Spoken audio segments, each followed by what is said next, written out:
Om Ajnanatimrandasya Gyananjanashalakaya Chakshurunmilitamena Tasmai Shri Gurave Namaha.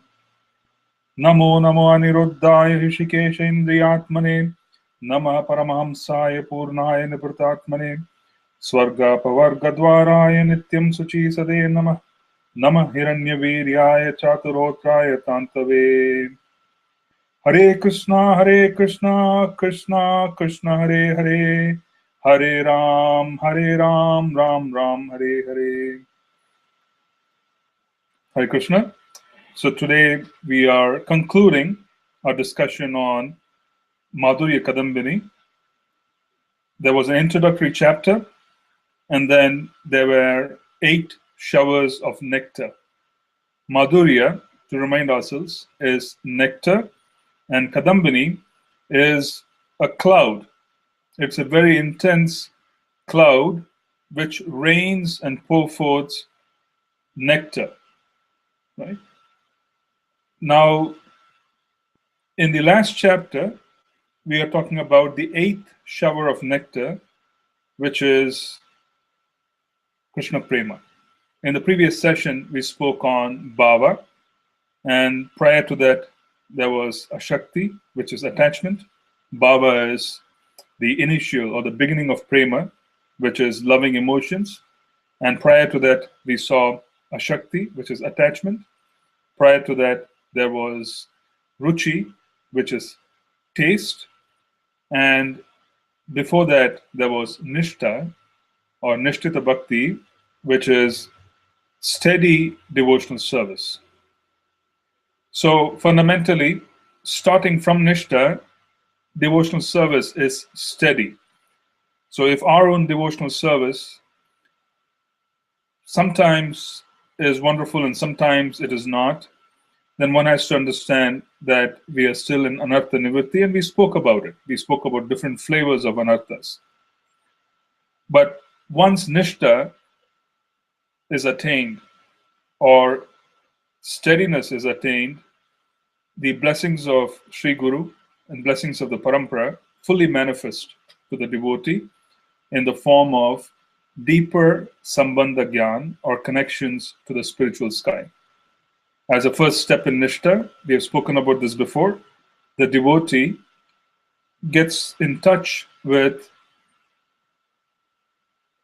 a soul who is eternally liberated and who is a part of the spiritual sky, to whom the devotee is eternally attached, or rather, whom the devotee is attracted either due to reading and reflecting on the works of the exalted personality who is from the spiritual sky, or, as the case may be, being eternally associated with such a personality.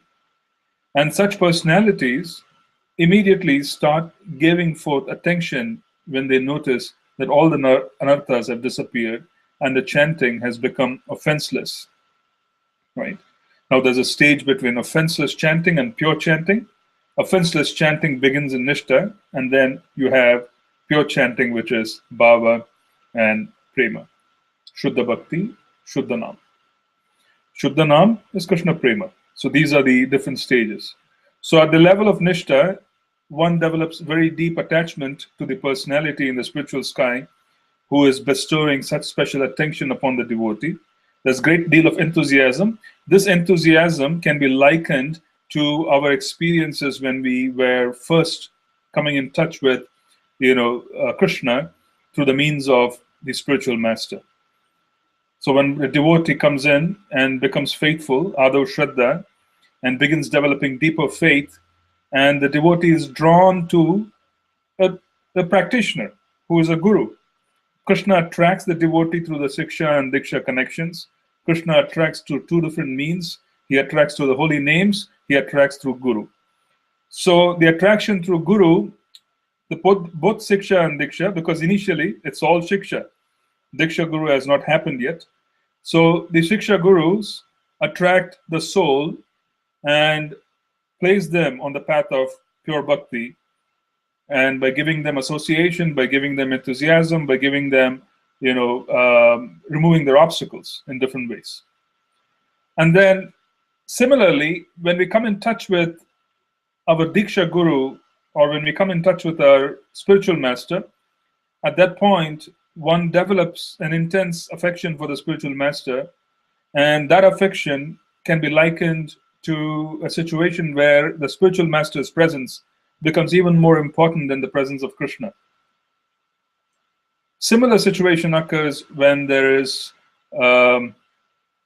Nishta, where one comes in touch with an eternally liberated soul, an associate of the Lord in the spiritual sky. And by coming in touch with an eternally liberated soul who is an associate of the Lord in the spiritual sky, the devotee's mind, heart, becomes overflooded with the presence of that personality. And then there is a lot of guidance which is available. Because there is such Sambandha Gyan, this initial Sambandha Gyan of who we are, typically it starts with the understanding our eternal mellow. We start understanding who we are, and in relationship to Krishna in terms of a mellow, we become attracted to one of the 5 prominent or dominant mellows of Dasya, Sakya, Vatsalya, Dasya, Sakya, and Vatsalya and Madhurya. The 5th one is Shanta, so we go into the 4 primary mellows. So we become attracted, and we also get to know who we are in terms of Krishna to some extent. So now there is this Sambandha Gyan which is revealed, and as a consequence, there's a lot of attraction of the devotee towards a certain mood and certain associates of the Lord, certain pastimes, and there's a lot of eagerness to learn more and more.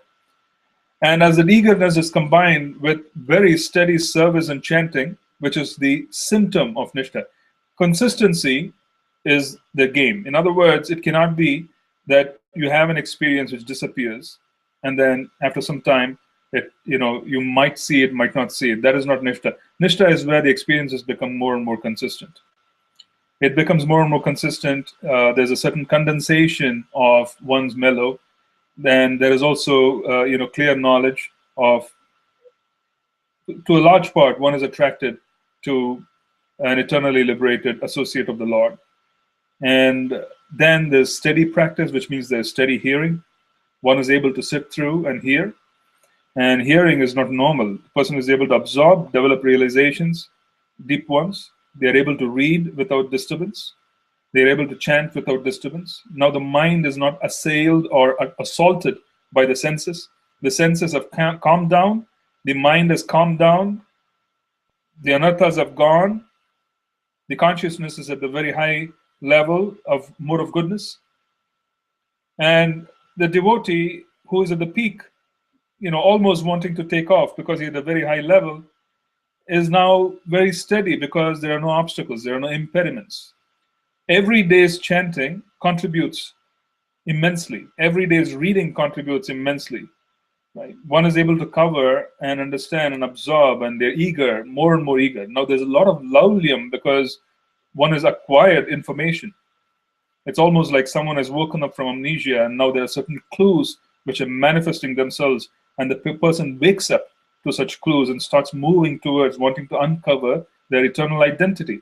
Now the mirror is slowly clearing off, and as a consequence, there's great excitement. So in that excitement, one really cannot be distracted because they can be very steady, because they want to know more. They're very eager. There's laulyam, there's real greed of wanting to know Krishna. And as they proceed further in wanting to know Krishna, they reach the point of developing taste. And we distinguish that real taste is when the name of Krishna, while chanting, japa, without the accompaniment of instruments, without the accompaniment of external support, the name of Krishna, the name of Rama, the name of Krishna becomes extraordinarily attractive. There's real taste. One is not bothered by the long haul of sadhana. Sadhana does not seem like a chore. It is not so much of a burden on the person. In fact, it's very pleasurable because now there's deeper and deeper Sambandha Gyan. Okay, now they're really receiving a lot of help. Help is always available, by the way. We should not misconstrue this statement. Help is always available, but when we give up our nonsense, we get to see the help. Until then, the help is obscure. We, in fact, it's almost like someone is trying to assist us, someone is throwing a rope, but then we are interested in drowning. But then now we are seeing the rope and we begin climbing. And as we climb higher and higher, we are able to see that we don't belong in the dark well of material consciousness. We don't belong in this extraordinarily complex lifestyle and so on and so forth that we have adopted unconsciously. Peer pressure, unconsciously, lack of knowledge, so be it. All of this together. Now the person is really wanting to accelerate and really see some acceleration in their service, the acceleration in the japa. This is not an ordinary situation. This is almost as if we are being relieved of millions and millions of lifetimes of burden. It is not ordinary. This is something which many, many personalities clamor for several lifetimes. So it is not something which is easily available. Neither is it something which is impossible to obtain. So one should not minimize the situation. Neither should one think that it's impossible. With mercy and effort, in fact, effort first and then mercy, anything is possible and it can happen at Krishna's will. Okay, we don't want to put timelines on when Krishna is going to give us mercy. Krishna can do anything. Krishna's servants are also omnipotent. They're very powerful. They can do anything. So we don't want to minimize the mercy component and become fearful of either not being able to accomplish or become disillusioned or apathetic because it appears as if the goal is quite some distance, or rather it's unattainable. So then finally, from Ruchi, we move on to Ashakti, which is real attachment. In Ashakti, the person is at the door of the spiritual sky. Practically, the person is at the door of the spiritual sky in Ashakti. There's very deep attachment. Very, very deep attachment. Okay? To the point where Krishna dominates. The domination of Krishna begins fully. And then there is Bhava. And then we spoke about Bhava, which is the emotions. And we gave the example of the verse from the 18th chapter where Krishna tells Arjun, and I wanted to read the verse prior to that because we have to understand that this is not an ordinary thing. Okay, it's available, yes. It is available. Our Acharyas, Mahaprabhu has made everything available. Without Chaitanya Mahaprabhu, there's no question of us being able to even talk about any of this. Because this is truly Sudurlabha. Truly Sudurlabha. This is Kleshagni. This is beyond liberation. Liberation is easily available, but this is beyond liberation. So what to say of other aspects of existence? So in 64, Krishna says this, 18.64, Sarva Guhyatmam Bhuya Shrunume Paramam Vachah Ishtoshime Dradam Iti Tato Vakshyami Te Hitam. Sarva Guhyatamam Bhuya. Because you are my very dear friend, I am speaking to you my supreme instruction, the most confidential knowledge of all. Hear this from me, for it is for your benefit. It's amazing why he says it's the most confidential knowledge. Krishna does not use words whimsically. This is not being used again and again. A couple of sentences where it comes through, a couple of verses in the Bhagavad Gita. Okay? Then after saying that it is most confidential, what does he say? He says in 18.65, Manmanabo madbhakto madhyaji mam namaskuru mameme shvasi satyante pratijani priyosi me. Always think of me, become my devotee, worship me, offer your homage unto me, thus you will come to me without fail. So this is what Krishna is describing, the awesome goal of Krishna consciousness. One should not mistake that the goal of Krishna consciousness is to preach, for instance. We say preaching is a goal, preaching is a movement, we are a preaching movement, one should preach. The goal of Krishna consciousness, or rather, the goal of entering into Krishna consciousness is to attain Krishna Prema. And as we progress through attaining Krishna Prema, the means that have been given by our Acharyas is to chant. And when one chants, one is automatically propelled to engage their senses in service. And service is preaching. Okay? So we do not really want to qualify the goal of Krishna consciousness as preaching. No, it is not. The goal of Krishna consciousness is prema, Krishna prema, attaining love of God, and which is what Krishna says here. He says this is most confidential.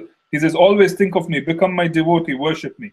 This is the beginning, or rather, this is the state of mind or state of existence of someone in prema. So Krishna is giving that particular goal and saying that this is very confidential. That's what you're supposed to attain. That is what you're supposed to endeavor for. And while we chant, we develop compassion. When we chant, we develop empowerment as well, because there is humility. And as a cause of humility and there's compassion, since we know that we are not able to assist, and if there is humility, then we receive the ability to speak and preach. And we reach out to other souls, and other souls become attracted, and we are able to, give them direction. So compassion and humility are the gifts of chanting the holy names.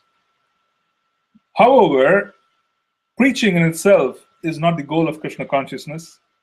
Preaching is what we do because we are motivated. We are motivated by the chanting. We are motivated by wanting to serve, and our service manifests itself as preaching.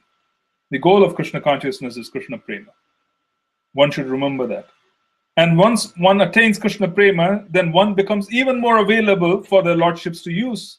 So one attains Krishna prema, one is able to deliver hundreds and thousands and millions because mass preaching occurs. So what did Lord Nityananda do? Lord Nityananda was in Krishna prema. What did he do? He preached. But preaching was not the goal, Krishna prema was. The moment Lord Nityananda made himself available, Lord Chaitanya bestowed Kripa Shakti. Kripa Shakti of Lord Chaitanya is the supreme Shakti. Kripa Shakti of Lord Chaitanya is the most powerful Shakti of all his potencies. That was bestowed upon to Lord Nityananda fully. Lord Chaitanya did not retain anything.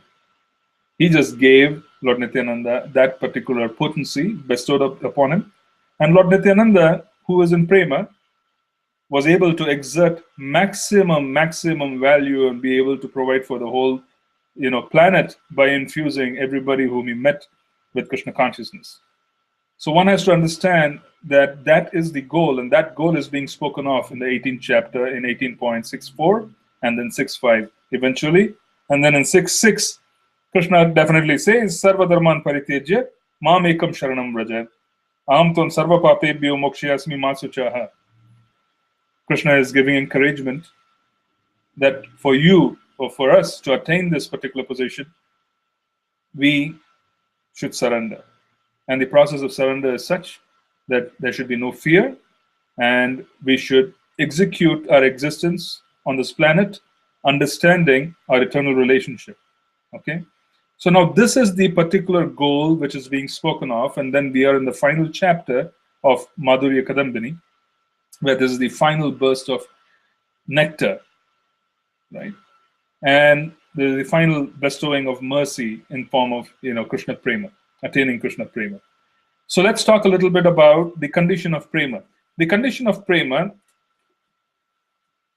is said, obviously, Krishna says here, always think of me. And always think of me is a reality in Krishna prema. In bhava, one is completely motivated, one is completely absorbed and wants to experience Krishna, right? This is like the beginning or the budding stages of love. Wants to experience Krishna. And then he also is able to experience Krishna where he feels that he is experiencing Krishna. He is constantly seeing Krishna, then Krishna disappears. Okay? He is in the spiritual sky. The devotee's consciousness is in the spiritual sky. It is no more checked by the material phenomenon. It is already, the spiritual body has come in place. The senses have been completely purified. Now there's a spiritual body and the person is able to interact. The spiritual body, which is quite unlike its material counterpart, has no distinction in terms of senses. Every sense can perform the function of the other. Just as much as when we place a plate of bhoga in front of Krishna, Krishna is able to accept the bhoga through his eyes. He is able to see and he is able to accept bhoga. In a similar fashion, when one is in prema, and the first experience of prema is through vision. So the eyes are the ones that first come in touch with Krishna. Right? Premanjana Churita Bhakti Vilochinena. We say that in Brahma Samhita, right? And it says that his particular form is achintya. It's inconceivable. The inconceivable, extraordinarily powerful, beautiful form of the Lord manifests itself fully in the eyes of the Premi Bhakta. The Lord is fully visible.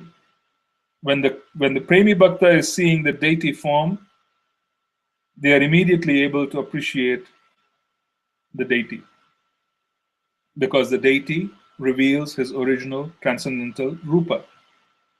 He reveals his rupa, and they're able to appreciate. What happens? Because the senses in themselves do not have any inhibitions, such as the case with material senses, where you can only see with your eyes, you can't do anything else. But in the case of spiritual senses, you will find everything converging into eyesight. Practically, the person can touch with their eyesight. That's real prema. The person can touch with their eyesight. Okay? They can see, and they can actually touch with their eyesight. They can touch the deity form. They can embrace the deity form through their eyesight. They can taste. Everything can be done through the eyesight. That is the first vision of prema which Krishna allows the devotee to experience. And the second, after a vision, one is given an extraordinary experience of fragrance. One is now able to basically have their sense of smell completely focused on Krishna, to such an extent that Krishna basically allows them to experience his fragrance. That is the next level. And what happens when the devotee wants to experience fragrance? All the senses rush to the sense of smell. And the devotee is completely overcome by that extraordinary fragrance of Krishna, where they pass out. The body is not able to comprehend. They pass out. And after the sense of smell, one is then able to experience the sense of, I think it was a sense of hearing, where they're able to hear Krishna speak. Just by hearing his extraordinary voice, the devotee passes out again. And Krishna then embraces them, picks them up. Now the devotee is experiencing the sense of touch. All the senses converge on the sense of touch. So there are loving exchanges of Krishna with the devotee depending on the specific mellow. In Dasya, it's said that he places his lotus feet upon the head of the devotee. In Sakya, he entwines his fingers. He clasps up he basically, holds on to the fingers of the devotee, just as, two friends, young boys, when they walk, right? Or when they play, they hold on to their hands and so on, like holding on to the hand of a friend. If they're Vatsalya, the extraordinary emotions will put a lot of tears in their eyes, and Krishna wipes those tears, literally. And in Madhurya, Krishna embraces the person, just as anyone would embrace, their beloved. So these are the different ways in which Krishna interacts, and in each and every situation, the devotee is overwhelmed. The devotee is overwhelmed. And Krishna is now completely under the control of the devotee as well. Because Krishna begins to notice. That is how everything begins. The personality who was guiding us is a servant of Krishna. Srimati Radharani bestows a grace. And everybody, whoever attains Krishna Prema, is now being noticed by Krishna. And being noticed by Krishna, that soul receives different experiences through different means based on their own affiliation with the Lord. Now they are in full Krishna consciousness.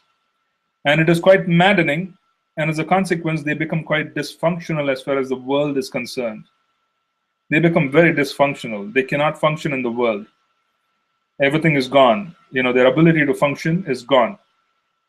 And then the devotee basically is just hankering for association of the Lord. They're constantly hankering. Krishna says that further in Bhagavad Gita, in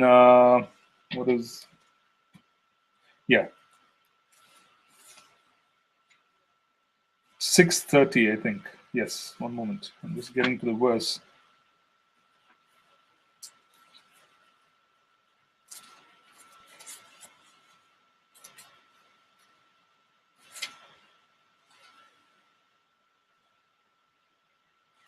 Yes. Yo mam pashyati sarvatra sarvam cha mai pashyati tasyaham na pranashyami sachamena pranashyati. This is translated as, for one who sees me everywhere and sees everything in me, I am never lost, nor is he ever lost to me. Right? Srila Prabhupada writes in the purport, he gives the same example. He says, an intimate relationship between the Lord and the devotee exists in prema. In that stage, the living entity can never be annihilated, nor is the personality of Godhead ever out of the sight of the devotee. To merge in Krishna is spiritual annihilation. We don't aspire for merging. We aspire for a separate existence so that we could serve. We could be instruments to give pleasure to Krishna's senses. Right? A devotee takes no such risk.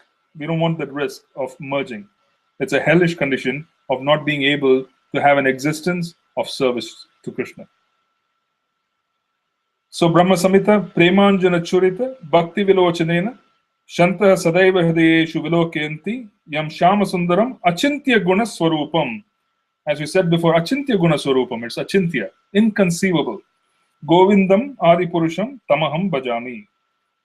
So at this stage, which is Krishna Prema, Krishna never disappears from the sight of the devotee. He is always present. The devotee is practically in the spiritual sky. He is slipping in and out of consciousness. The devotee may seem to be here. In this stage, for most cases, the acharyas, they go into nirjan bhajan. This is where, they cannot function. They cannot really relate to others. They go into their own, isolation where they could go deeper. And it's quite extraordinary. It is very extraordinary in terms of what the experience is and how things manifest.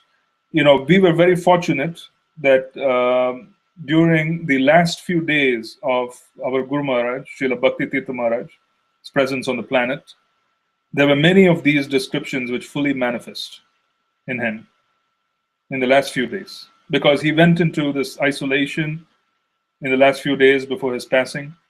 And I remember being in the room with him and the extraordinary circumstances of that room.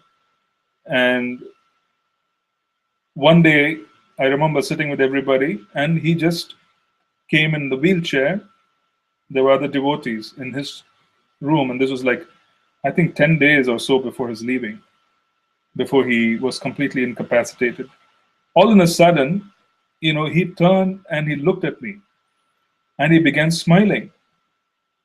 And it was so overwhelming, many of us started crying because it was overwhelming. The hearts just opened up. I felt as if, he was practically touching me with his sight. And he started smiling. He just stared at me for 5 minutes. And it was extraordinary as an experience to even people who were around me.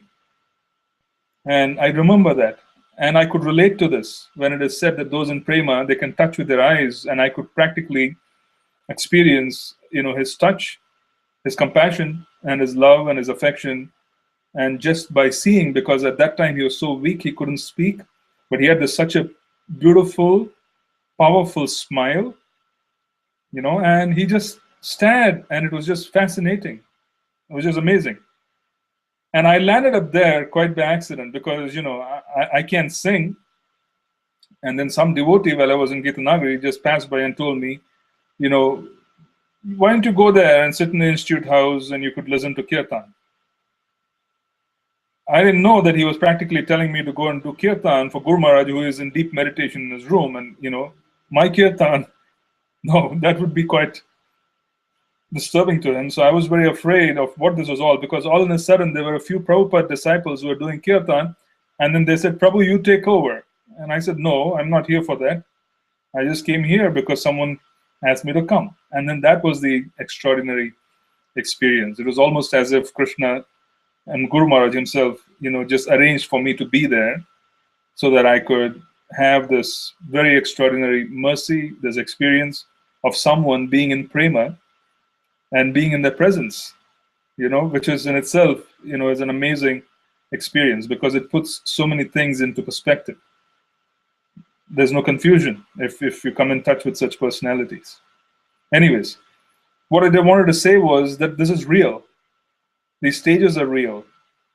It is said that towards the end, Srila Prabhupada, he used to really guard himself. Srila Prabhupada, obviously Krishna Prema, but then he used to step down and then act in the crowd, in the Madhyama platform, because he had to preach, he had to offer, direction.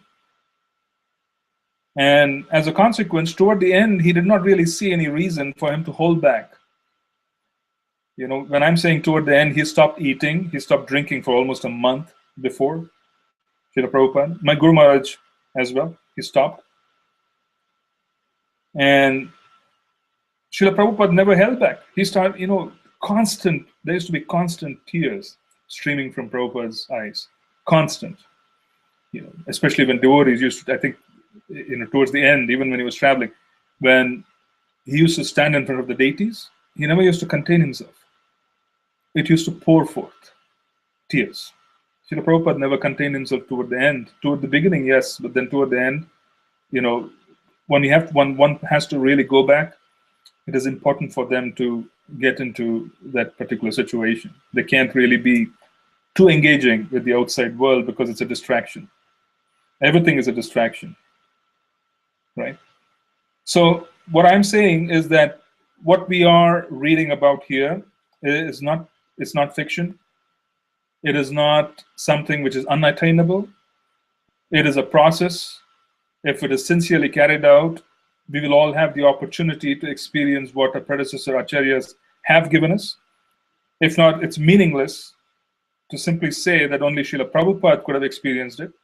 Srila Prabhupada obviously inspired so many wonderful devotees, and there were many of them who possibly attained this state of purity. So it's preposterous to say that everything ended with Prabhupada, which is the Ritvik argument. It's absurd, to say the very least, because it really hampers, or rather diminishes, the potency of the holy names.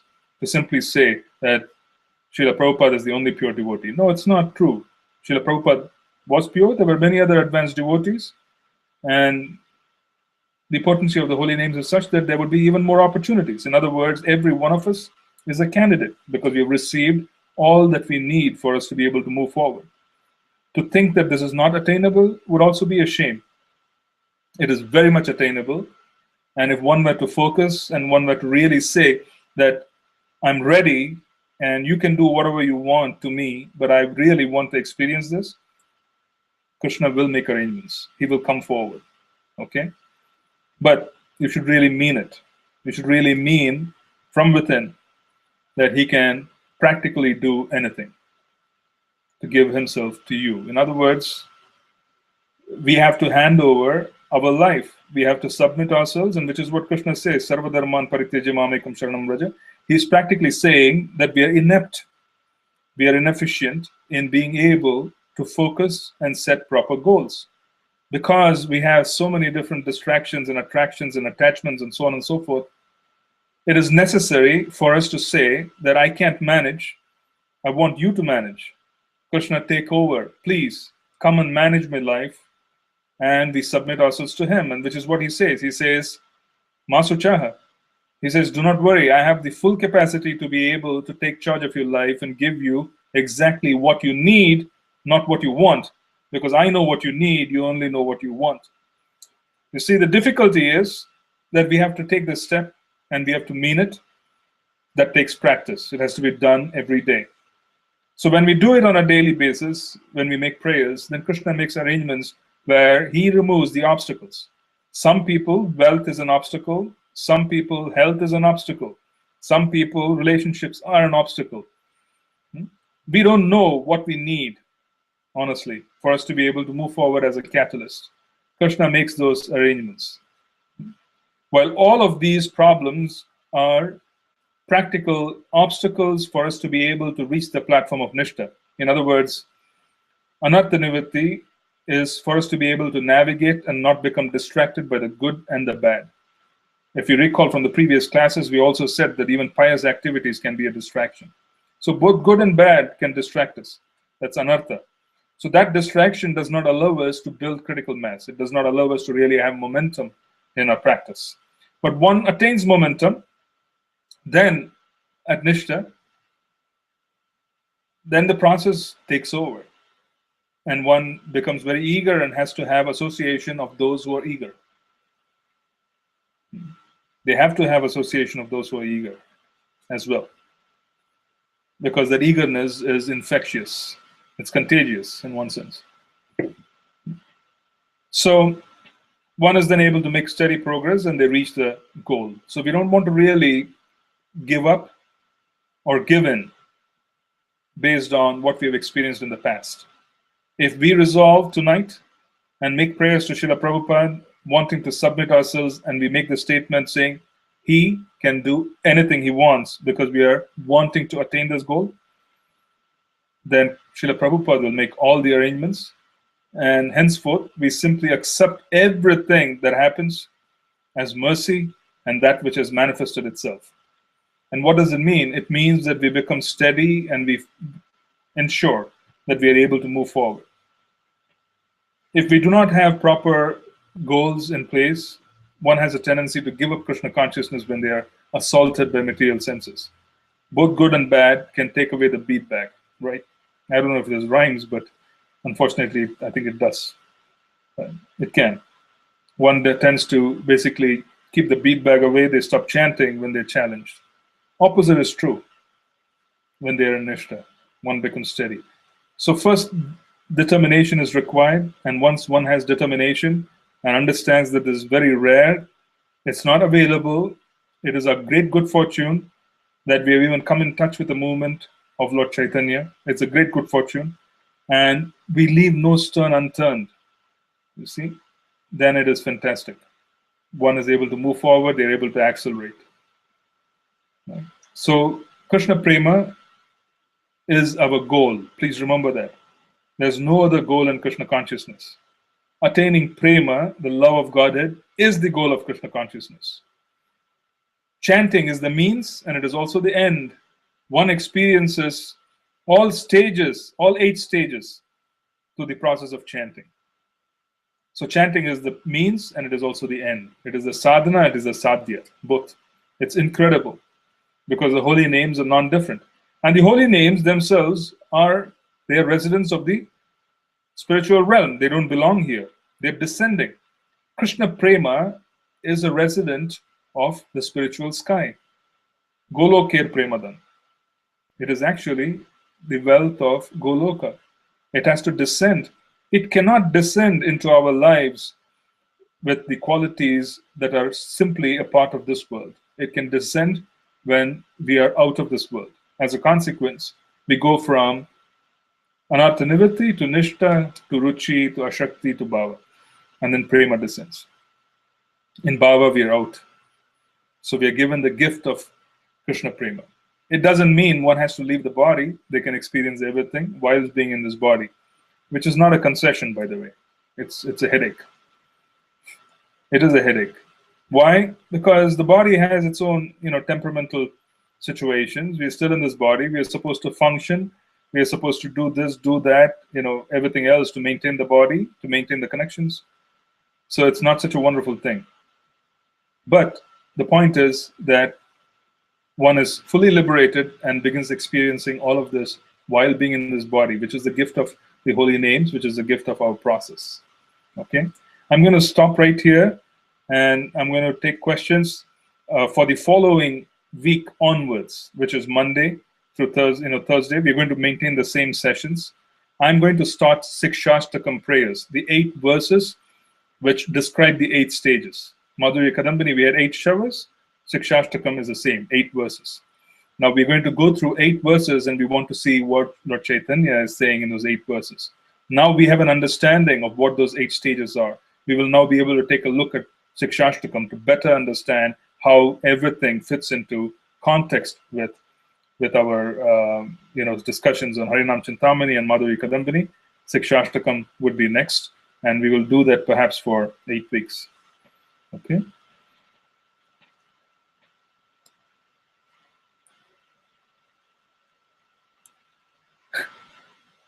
So may you please share some more instances of any pastime of our acharyas where the one sense perform activities of other senses.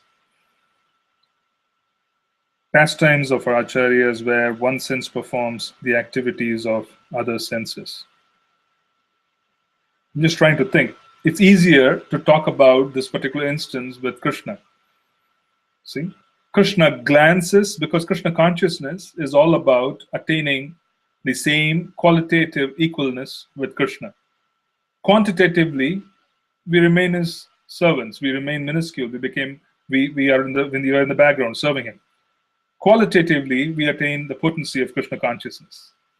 And in Krishna consciousness, what do we see? For example, we also see a situation where Mahavishnu glances and impregnates souls into the Mahat Tattva, right? I remember someone was asking, why did Advaita Acharya pray to Lord Chaitanya to descend? Why couldn't he, being Mahavishnu, have basically delivered all of us? So we'll come to that. The point is that in your question, that example is also quite poignant, where Mahavishnu glances at material nature, and material nature is, impregnated with souls. Mahavishnu's glance is Lord Shiva, drishti. His drishti is Lord Shiva, okay? And then Rama, his consort, she becomes Durga Devi. So there is Mahavishnu and his consort, and then there's Shiva and his consort, his glance. So this glance is what we were talking about, saying that he is able to cause the impregnation of souls, which is normally experienced in the material creation through the act of procreation. But the eyes are able to impregnate, and he does this to the Mahat Tattva, which is matter, and then matter begins acting. So we also read about that in the Shastra as to how that happens, which is a fact. Now we are able to corroborate that those who are in Krishna Prema, their senses act. There's no inhibition. Everything converges. Everything converges, and I can give you, it's difficult to give examples other than the ones that I gave. Perhaps I'm limited. But what I can say, it is a rush. It is almost as if the senses have the ability. For example, when someone is wanting to chant, and when they chant, the sense of hearing becomes so powerful that everything rushes into the sense of hearing, and one is able to relish the holy names. Okay? One is able to relish the holy names. One is able to taste the holy names. When one sees the deity, all the senses rush to the eyes to such an extent the person practically jumps out of the body in embracing the deity. It's a practical jumping out of the body because all the senses are converging, and then one is able to see. Okay? So these are few examples that I can share, but I will try and share more. At this time, I'm a little limited in being able to remember, more of this particular example, other than the one of Lord Mahavishnu. Now I'll tell you why Advaita Acharya was the one who prayed. Because he is Mahavishnu, he is responsible for impregnating and sending souls into the Mahat Tattva. Because he is responsible for sending souls into the Mahatattva. He takes responsibility, and he is the one who is begging. And why is he begging Lord Chaitanya? Why is he begging Lord Chaitanya? Why couldn't he have delivered the souls? Because he's Mahavishnu. Because Krishna Prema is the domain of Lord Chaitanya. No one can give Krishna Prema other than Lord Chaitanya, because he is the one who has Krishna Prema. Okay? He has Krishna Prema to the full. It is his domain. It is the Bhakta Swarup. He comes in the form of a devotee, and then he has, in the mood of Srimati Radharani, the highest epitome of bhakti. So Krishna Prema is the wealth of Mahaprabhu. No one else has that wealth. That's why Advaita Acharya Prabhu had to beg Mahaprabhu, Chaitanya, to come. He says, come, descend. I am responsible for all these souls. I have impregnated the Mahatattva. As a consequence, these souls are stuck in conditioned life. They have been conditioned, and they have been going from one body to the other for millions and millions of lifetimes. Come, deliver them. Right? And Lord Chaitanya descends because he carries Krishna Prema. No one else has Krishna Prema. So if someone has to give Krishna Prema, that's the domain of Mahaprabhu. That is the domain of Mahaprabhu. Okay? If I have any more examples to your question, I will pass it on. Okay, let me see the other questions.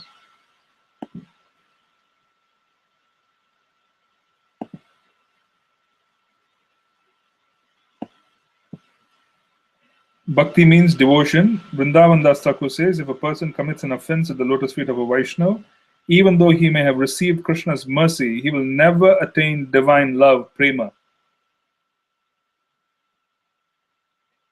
How can we understand this comment from Chaitanya Bhagavat? If a person commits an offense at the lotus feet of a Vaishnava, even though he may have received Krishna's mercy, he will never attain divine love, prema.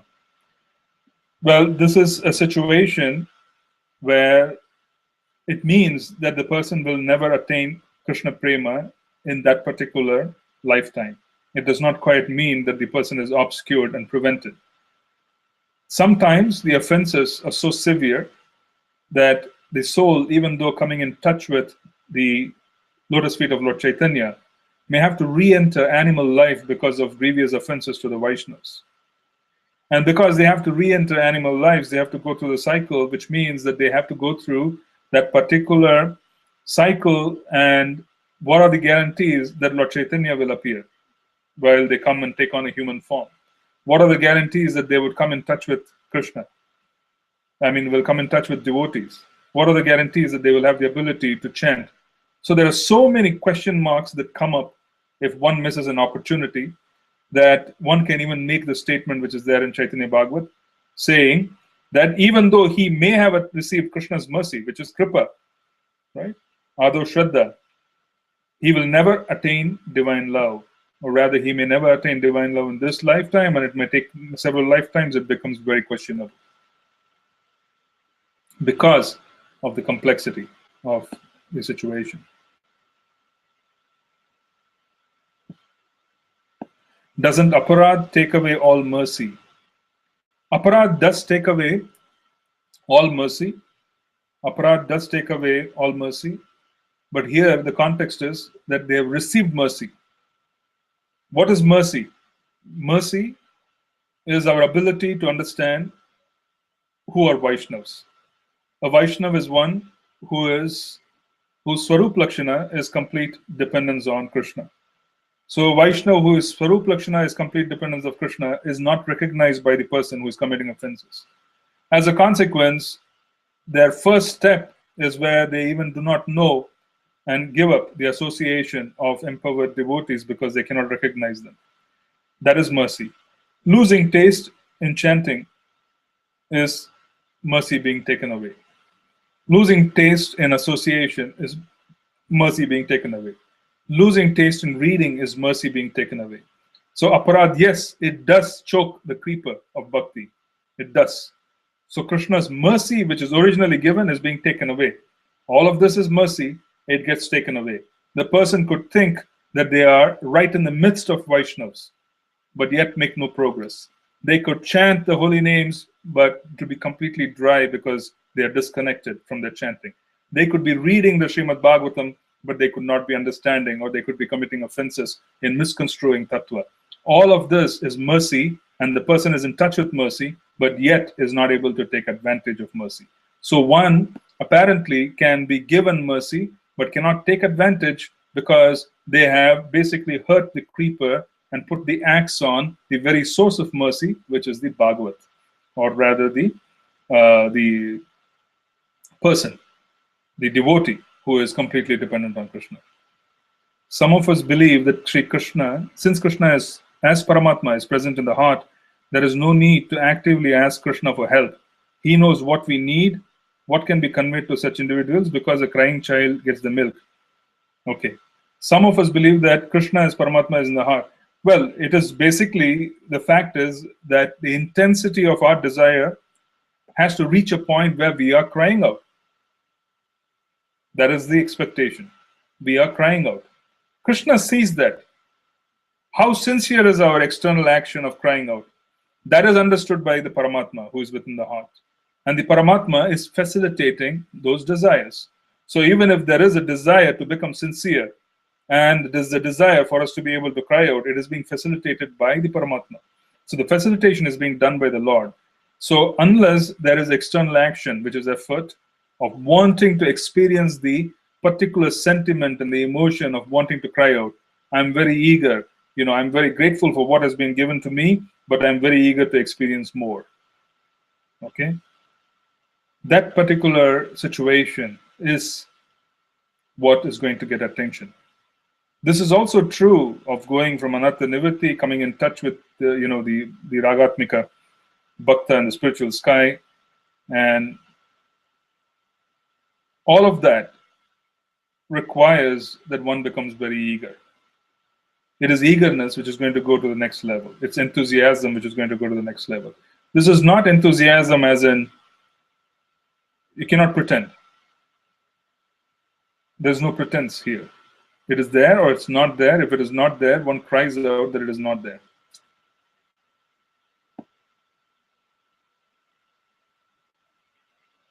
Okay, I think I've answered all the questions. So I'll stop here. And if there are any more questions, feel free to write to me.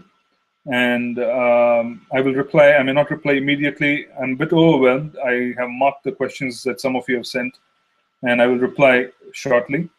And the next week, let's prepare for Sikshashtakam. I don't need to pass on any material. Everybody has a copy of Sikshashtakam. So let's wait. And we'll get started with Sikshashtakam for 8 weeks and perhaps less. I do not know. I might be able to cover 2 verses if it is too complex. But we'll see. And after which, what I am planning to do is I am planning to start on Srimad Bhagavatam. And this starting of Srimad Bhagavatam twice weekly is not so much Srimad Bhagavatam as we see it being distributed in what we see here with Srila Prabhupada, but more so in the way Srila Bhaktivinoda Thakur distributed the verses. Right? He distributed the verses in terms of the tattva. He selected all the verses of Srimad Bhagavatam which were associated with Sambandha Gyan. He then went from Sambandha to Abhideya, which is action after one recognizes the relationship. Right? Abhida. And then he went on to Prayojana Tattva. He grouped all the verses in Srimad Bhagavatam into Prayojana Tattva. So I want to be able to do that. And I want to take, practically talk about that for my own purification, where we might not essentially go in the linear order of one canto to another canto. We might jump from verse to verse, but then have one mood of understanding, Sambandha. So that's the objective. So hopefully after Sikshashtakam, that's the plan. So let's hope that that also manifests. One more change. I did notice when I was giving class over the weekend that participation is possible and it is quite manageable. So what I am going to do is I'm going to add as many of you as I can into a group, into Google Plus, and I will put that group as the class group, so that you are also able to ask me questions live in addition to writing on the chat. If there is not too much of a disturbance, we will have that. and we'll continue with it. We can do that with the Sikshashtakam session that's going to happen on Monday. Okay? So thank you very much for being with me and showing your enthusiasm. You are pushing me on, and I'm being helped. So this commitment I do have is being, actually managed by you. So I'm very happy with that. So let's see. Thank you so much. Shri Prabhupada Ki Jai.